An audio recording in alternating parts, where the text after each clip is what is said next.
Hey guys, just doing a couple things on the car real quick, and I had a question for you. And as usual, it's easier to show a video of what's going on than it is to try to post a bunch of pics.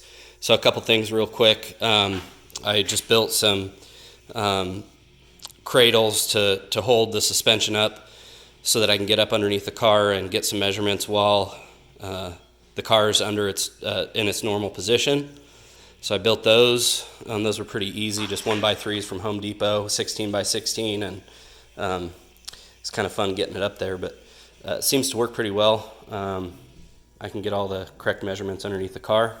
And then another thing I just did is I was scraping like crazy with the splash guards underneath here, and so I cut those off.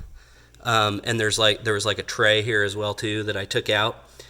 Before I cut them out, I priced them. They're $18 for a pair, so I wasn't too worried about cutting them out. But the main reason why I wanted to cut it out is when I scrape, if I'm going over a bump or I'm driving hard in a corner, I'd rather know if I'm hitting something that's important. And the only way I'm going to know that when I hear it in the cab is if I take those out. So I took those out as well. So my question here today is, how in the world do I determine what the position of the sway bar should be to get correct measurements? So the idea is, when we lowered the car with the coilovers, it changed the angle of the sway bar. And the idea of adjustable end links is, as you adjust your ride height, you can adjust the end links so that you don't change the function of the sway bar.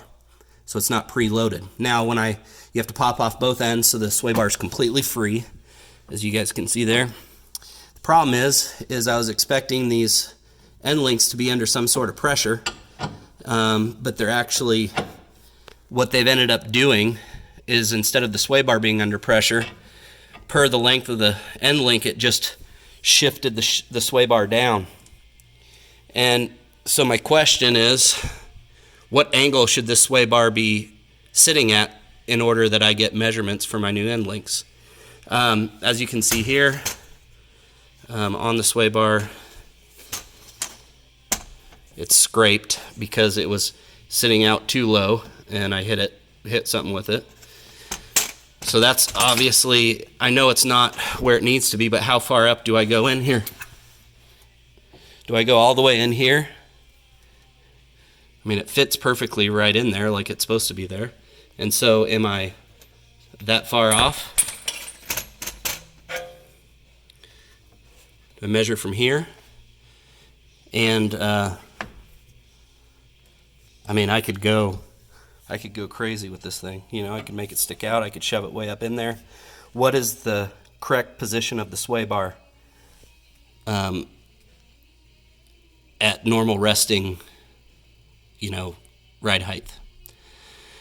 The other thing is I'm going to put some casters on the bottom of these cradles so that I can turn the wheels while it's up, so that I can make sure I got clearance on everything as well too. But if any of you guys don't know, I'm going to probably shoot an email over to H&R and see if it even matters. I can't imagine that it would, I mean, I'm sure it makes a difference. Like, you can't tell me that, I mean, there's going to be different tensions based on the angle of that sway bar. I definitely know it's too low with these extra long links.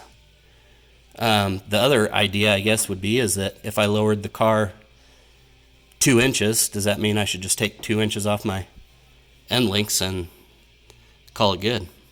Anyway, let me know what you guys think. Thanks.